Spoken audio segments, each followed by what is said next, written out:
నమస్కారం. Welcome to నవలా హృదయం. ఈరోజు కథ వసంత శిశిరం. రచించిన వారు శ్రీమతి నవీన గారు. కథలోకి వెళ్లబోయే ముందు ఛానల్ను సబ్స్క్రైబ్ చేయడం మర్చిపోవద్దు. ఇక కథలోకి వెళ్ళిపోదాం. అమూల్య హేమంత్లను ఒక నెలపాటు నచ్చిన ప్రదేశాలు తిరిగి రమ్మని చెప్పి కాల్ రావడంతో వెళ్ళిపోతాడు వసంత్. అమూల్యకు క్షమాపణ చెప్పిన హేమంత్ ఆమెను బుజ్జగించి నవ్వించి వెనుతిరిగాడు. తన ప్రియమైన హేము కోరిక తీర్చాలి అని నిర్ణయించుకున్న అమూల్య ధైర్యం చేసి అతన్ని కౌగిలించుకొని అతడి పెదవులను అందుకుంది. తన దుస్తులను శుభ్రం చేసుకుని బాత్రూమ్ డోర్ తీసిన శిశిరకు ఆ దృశ్యం కనిపించి తల కొట్టుకుని మెల్లిగా తలుపు వేసేసింది. దేవుడా, ఏంటి నా పరిస్థితి? ఎందుకు నన్ను ఇలాంటి సమయాల్లోనే ఇరికిస్తావు? నిన్న అలా, ఇప్పుడు ఇలా అని దేవుడిని తిట్టుకుని బాత్రూంలోనే ఎదురు చూడసాగింది. నచ్చిన నెచ్చెలి మనస్ఫూర్తిగా దగ్గరికి రావడంతో ఆశ్చర్యపోయినప్పటికీ ఆమె నడుము చుట్టూ చేతులు వేసి దగ్గరకు లాక్కున్నాడు హేమంత్. ఆమె చర్యకు మనసు ఉప్పొంగి ఆమెను ఇంకా గాఢంగా చుంపించాడు. ఒకరి ప్రేమను మరొకరు గాఢమైన ముద్దు రూపంలో పంచుకొని ఊపిరి తీసుకోవడం భారం కావడంతో విడివడ్డారు. వేగంగా శ్వాస తీసుకుంటూ హేమంత్ని నేరుగా చూడలేక కళ్ళు వాల్చేసి సిగ్గుపడుతూ అతని ముందు నిలబడింది అమూల్య. ఆమెను ఆరాధనగా చూస్తూ ప్రేమగా దగ్గరకు తీసుకొని నుదుటిపై ముద్దు పెట్టుకొని థ్యాంక్ యూ మై లవ్ అని చెప్పి అక్కడి నుండి వెళ్ళిపోయాడు హేమంత్. సరిగ్గా అదే సమయంలో ప్రియ బిల్స్ తెచ్చి వసంత్కి ఇస్తూ కిషోర్ కనిపించలేదు అని చెబుతుంది. ఇంతకీ మీ వదినెక్కడా కనిపించట్లేదు అని అడిగిన వసంత్ని ఆట పట్టిస్తున్నట్లుగా అంతేలే, ఇక మేమేం కనబడతాం అంది ప్రియ. మళ్ళీ తనే సరదాగా అన్నాలే అన్నయ్య, వదిన అమూల్య గదిలోనే ఉన్నారు అని అనడంతో అక్కడ లేదే అని వసంత్ అనగా, అంటే బాత్రూంలో ఉన్నారు, తన డ్రెస్ శుభ్రం చేసుకోవడానికి వెళ్ళారు అనడంతో ఓ అని మనసులో ఇప్పుడు బయటకు వచ్చి వాళ్ళని డిస్టర్బ్ చేయకుండా ఉంటే చాలు మహాతల్లి అని వసంత్ అనుకుంటూ ఉండగా గది నుండి బయటకు వస్తూ కనిపించాడు హేమంత్. హేమంత్ ముఖ కవళికలను బట్టి వారిద్దరి మధ్య ఉన్న గొడవ తీరిపోయిందని అనుకున్నాడు వసంత్. సంతోషంగా వచ్చి వసంత్ని హక్ చేసుకొని అతడికి మాత్రం వినపడేలా thank you so much bro, మీరు రావడం వల్ల నా పిచ్చి ఆలోచనతో తనని ఎంతలా బాధ పెట్టానో అర్థమైంది. ఇంకెప్పుడూ ఇలా చేయను అన్నాడు. That's all right, take care అని చెప్పిన వసంత్ హేమంత్ని క్రిందికి పంపేసి ప్రియతో పాటు అమూల్య గదికి వెళ్ళాడు. వారిని చూసిన అమూల్య ముఖంలో ఈసారి వారికి ఆనందం మాత్రమే కనిపించింది. అమూల్యను చూసి ఒక చిరునవ్వు నవ్వి నేరుగా వెళ్ళి బాత్రూమ్ తలుపు తట్టాడు వసంత్. అప్పటి వరకు కంగారు పడుతున్న శిశిర ఆ శబ్దానికి ఎవరు అని అడగడంతో నేనేలే, ఇక బయటకు రా అన్నాడు వాసు. ఇలాంటి గందరగోళమైన పరిస్థితుల్లో ఆమె ముఖంలోని భావాలు చూడాలని అతడికి ఆశగా ఉంది. ఆమె ముఖం చూస్తేనే ఆమె వారిని చూసిందా లేదా అనే విషయం అర్థమైపోతుంది. బాత్రూంలో ఉన్న శిశిర వాసు గొంతు విని చటుక్కున డోర్ తీసేసింది. ఆమె బయటకు వచ్చి ఒకసారి ఆ గదిని చుట్టూ పరిశీలించింది. వాసు తలుపు తట్టే వరకు కూడా శిశిర బాత్రూంలో ఉంది అన్న విషయం అమూల్యకు గుర్తులేదు. అంతకుముందు తమ మధ్య జరిగినది అంతా శిశిర చూసిందేమో అని ఎంబారసింగ్గా ఫీల్ అయింది. బాత్రూం నుండి బయటకు వచ్చిన శిశిర ముఖంలో ఒక ఇబ్బందికరమైన భావనను గమనించి మనసులోనే నవ్వుకున్నాడు వాసు. పదండి, క్రింద ఈవెంట్కి టైం అవుతుంది అని వాసు అనడంతో అమూల్యను తీసుకొని క్రిందికి వెళ్లారు. వారంతా సంప్రదాయబద్ధంగా ఆ జంటను పెళ్లికూతురు పెళ్లికొడుకులను చేసి ఆశీర్వదించారు. సమయం అప్పటికి ఉదయం 9 గంటలు కావడంతో భానుమతి గారు వచ్చి కాసేపట్లో పంతులు గారు వస్తారు, అప్పటికి అందరూ సిద్ధమై ఉండాలి, త్వరగా వెళ్ళి రెడీ అవ్వండి అని చెప్పడంతో ఎవరి గదులకు వారు వెళ్ళిపోయారు.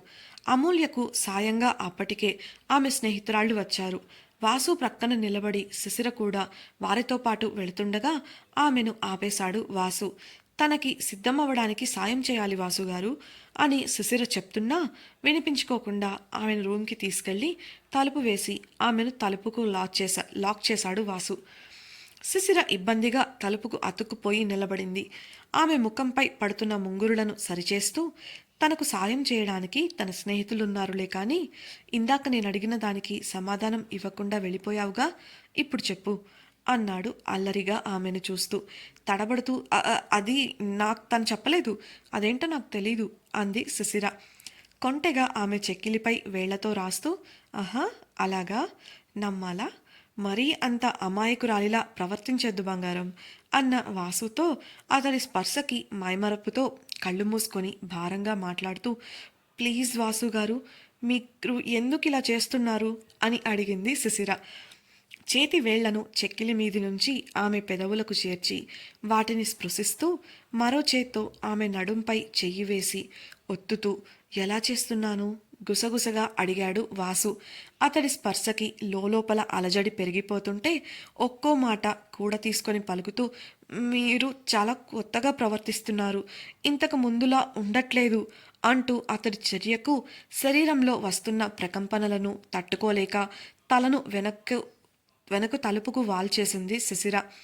ఆమెను మైమరపుగా చూస్తున్న వాసు చూపు ఆమె అలా చేయడంతో శంఖం లాంటి ఆమె మెడ, వేగంగా మారిన శ్వాసకు తగ్గట్టుగా కదులుతున్న ఆమె ఎద భాగాలపై పడి మనసు గతి తప్పింది.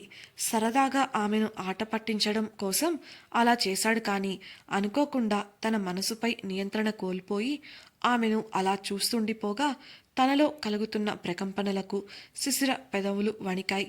వణుకుతున్న ఆమె పెదవులు అతన్ని ఊరిస్తూ ఉంటే ఆ క్షణమే ఆమెను తనలో కలుపుకోవాలన్న కోరిక వాసుకి కలిగింది. నడుము చుట్టూ పట్టు బిగించి ఆమెను దగ్గరకు హత్తుకోగా ఆమె అతడి ఛాతీపై చేతులు వేసి బలంగా నెట్టసాగింది. ఒక చేతిని ఆమె జుట్టులోనికి పోనిచ్చి ఆమె ముఖాన్ని దగ్గరగా పట్టుకున్నాడు. శిశిర కళ్ళు తెరిచి బెరుకుగా అతడిని చూసింది. అతడి చూపు మాత్రం వణుకుతూ ముద్దుగా ఎర్రగా ఊరిస్తున్న ఆమె పెదవులపైనే ఉంది. ఇంకో క్షణమైతే ఆమె పెదవులను అందుకుంటాడు అనగా ఎవరో తలుపు కొట్టారు.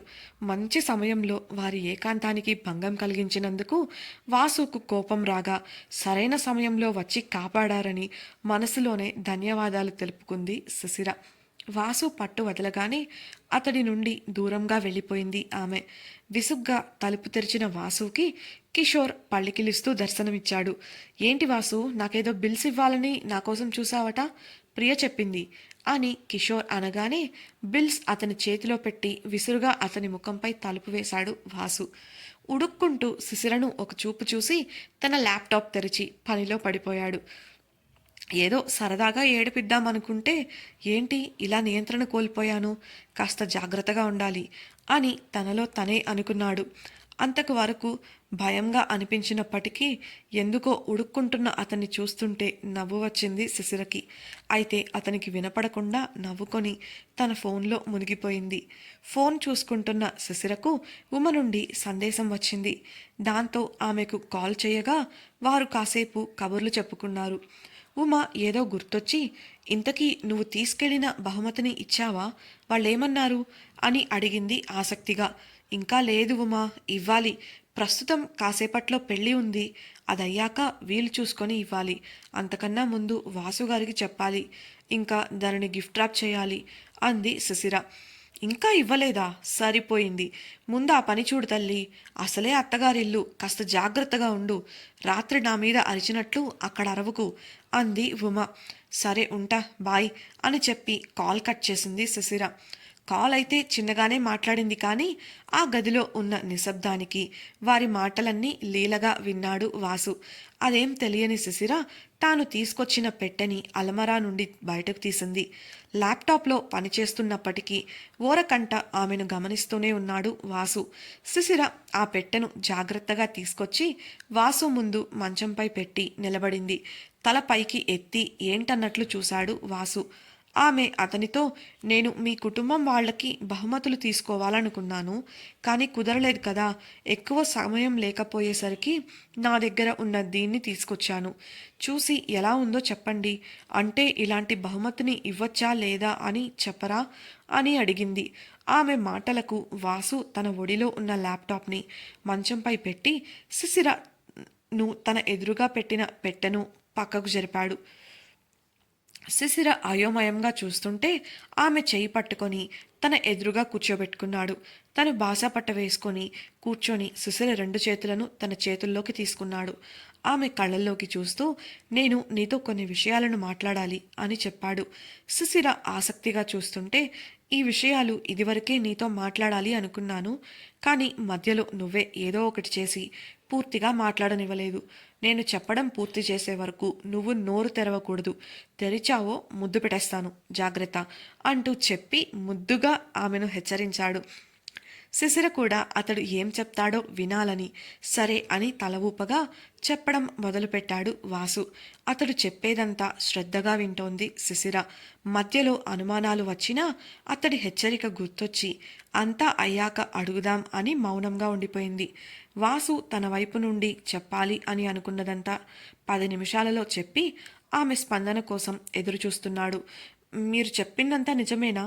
అనుమానంగా అడిగింది శిశిర. నిజమే అన్నాడు అతడు. అంతా విన్న శిశిర వాసు తన విషయంలో అంత మంచి నిర్ణయం తీసుకున్నందుకు ఆలోచనలో పడింది. కాసేపటికి నోరు మెదుపుతూ, నిజంగా మీరు చెప్పినట్లే చేస్తారుగా, ప్రామిస్ అని అమాయకమైన ముఖంతో అడిగింది. నవ్వుతూ ఆమె చేతిలో చెయ్యి వేసి ప్రామిస్ అన్నాడు వాసు. ఆనందంతో వెలిగిపోతోంది శిశిర ముఖం. ఆమెను చూస్తూ, ఇకనైనా నాతో సరదాగా ఉండవా? ఒక ఫ్రెండ్లా ఎప్పుడు చూడు మరి ముడుచుకొని ఉంటావు. కాస్త సరదాగా ఉండొచ్చు కదా. నాకు నిన్ను అలా చూడాలని ఆశగా ఉంది అడిగాడు వాసు బ్రతిమలాడుతున్నట్లుగా. సంశయంగా ఉంది శిశిరకు. అది ఆ, అది అని నసుగుతుంటే ప్రేమగా ఆమె చెంపపై చేయి వేసి, మనం భార్యాభర్తలం శిశిర. ఎంత కాలమని ఇలా అపరిచితుల్లా ఉంటాం చెప్పు. ఒకరి గురించి ఒకరికి తెలియాలి కదా. ఒప్పుకుంటాను, ఈ బంధంలోకి మనం అనుకోకుండానే వచ్చాం. కాదనను, సమయం పడుతుంది, ఎదురు చూస్తాను. కానీ అందుకోసం మనం కూడా ప్రయత్నించాలి కదా చెప్పాడు వాసు.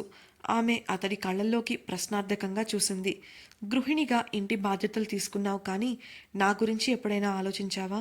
నాకేమంటే ఇష్టం, నేను ఏం చేస్తుంటాను, నా జీవితం ఏంటి, నా అవసరాల గురించి అంటుండగా శిశిర కళ్ళల్లో నీళ్లు తిరిగాయి. ఆమెను బుజ్జగించి, నీ మీద ఎలాంటి ఒత్తిడి నేను వేయను శిశిర. నీకు కావలసినంత సమయం తీసుకో. కాకపోతే ఎప్పుడూ చదువు వ్యాపారంపై పెట్టే నీ దృష్టి నాపై కూడా కొంచెం పెట్టు. ముందు నన్ను ఒక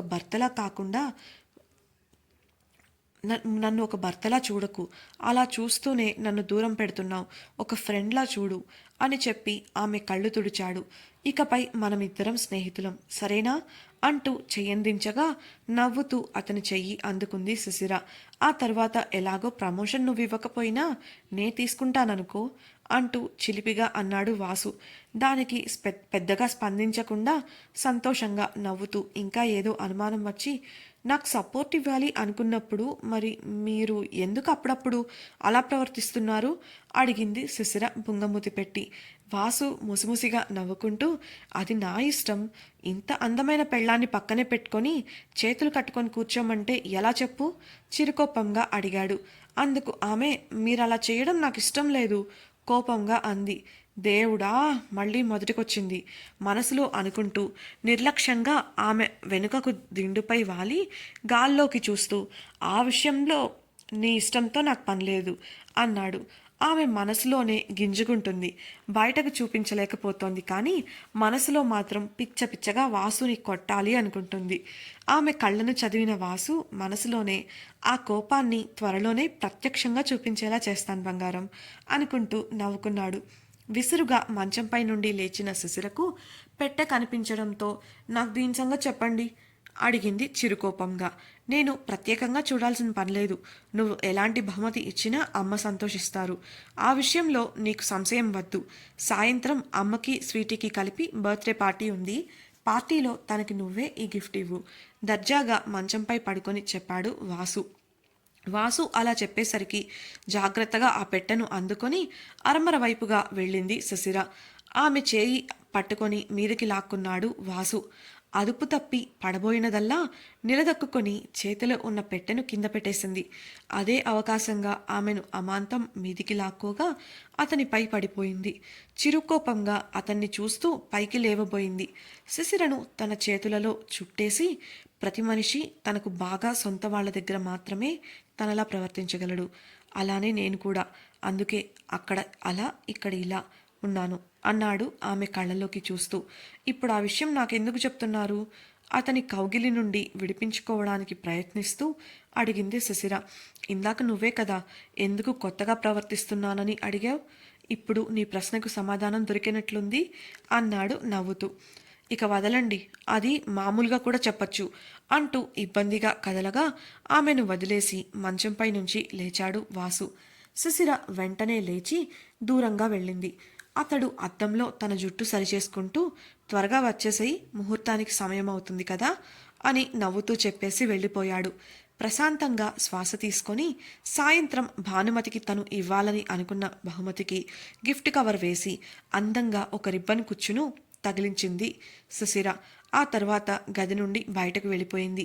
ఆ ఇంటి వరండా హేమంత్ అమ్ముల పెళ్లి కోసం పెళ్లి మండపంలా మారిపోయింది. పురోహితుడు సామాగ్రిని పరిశీలిస్తూ ఏర్పాట్లు చూస్తుంటే భానుమతి, ప్రియ ఇంకా కొంతమంది పురోహితుడికి సాయం చేస్తూ కావాల్సినవి తీసుకొస్తూ ఉన్నారు. శిశిర కూడా వెళ్ళి వారితో కలవగా వాసు బయటి ఏర్పాట్లలో తలమునకలయ్యాడు. చూస్తుండగానే అందరి రాకతో అక్కడ సందడి వాతావరణం నెలకొంది. పురోహితుడు చెప్పడంతో పెళ్లిపీటలపై చేరారు వధూవరులు. శాస్త్రోక్తంగా వివాహ తంతును జరిపిస్తున్న పంతులు గారు మాంగళ్యం తంతునానేనా అని మంత్రోచ్చారణ చేస్తుండటంతో అమూల్య మెడలో తాళి కడుతున్నాడు హేమంత్. అందరూ ఆ దృశ్యాన్ని మనస్ఫూర్తిగా తిలకిస్తుంటే శిశిరను వెనక్కి లాక్కెళ్లిన వాసు ఆమె చేతికి ఉంగరాన్ని తొడిగాడు. ఆమె కంగారుగా వద్దు అంటున్నా వినకుండా ఆమె నోరు మూసేసి, మన పెళ్లిలో నేను చాలా సందర్భాలను మిస్ అయ్యాను. నాతో పాటు నువ్వు కూడా అనుకో. నేను ఒక అనాథ అని తెలిసి కూడా నాతో జీవితం పంచుకోవడానికి సమ్మతించినందుకు నాకు చాలా సంతోషంగా ఉంది. ఈ సంతోష సమయంలో నా శ్రీమతికి నేను ఇచ్చే చిరుకానుక కాదనకు. దీన్ని ఎప్పటికీ తీయొద్దు ప్లీజ్ అని చెప్పాడు. అదంతా విన్న శిశిరకు మొదట సంతోషం కలిగినా వెనువెంటే కోపం వచ్చింది. అతడి చేతిలో ఉన్న తన చేతిని వెనక్కి లాక్కొని కోపంగా అతని నుంచి దూరం జరిగి జనంలో కలిసిపోయింది. ఆమె అలా ప్రవర్తించడం చూసిన వాసుకి అంత సడన్గా తను అలా ఎందుకు కోపంగా మారిపోయిందో అర్థం కాలేదు. తను చెప్పిన దాంట్లో ఏం తప్పు ఉందా అని ఆలోచించాడు. కానీ తానేం తప్పు చేయలేదే, తన అన్న దాంట్లోనూ ఏం తప్పులేదే అని అనుకుంటూ ఆలోచనలో పడ్డాడు. శిశిరకు ఇంతకీ కోపం ఎందుకొచ్చింది? శిశిరకు కోపం తెప్పించిన కారణాన్ని వాసు తెలుసుకోగలడా? ఆమె కోపాన్ని తగ్గించడానికి అతడు ఎటువంటి ఉపాయాన్ని అనుసరించబోతున్నాడు? వాసు మనసు విప్పి శిశిరతో మాట్లాడిన మాటలేంటి? శిశిర ఉమపై ఎందుకు అరిచింది? వారి సంభాషణను విన్న వాసు దానికి గల కారణాన్ని తెలుసుకోగలడా? తెలుసుకోవాలనుందా? అయితే తప్పకుండా మన ఛానల్ను సబ్స్క్రైబ్ చేసి వసంత శిశిరం రాబోయే ఎపిసోడ్స్ని వినేయండి. అలాగే మీ అభిప్రాయాలను మాతో పంచుకోవడం కోసం కామెంట్ సెక్షన్లో తెలియజేయగలరు. ఈ నవల మీకు నచ్చినట్లయితే ఈ వీడియోని లైక్ చేసి మీ సన్నిహితులతో తప్పకుండా షేర్ చేసుకోండి. ఇట్లు మీ నవల హృదయం team. Thank you for listening.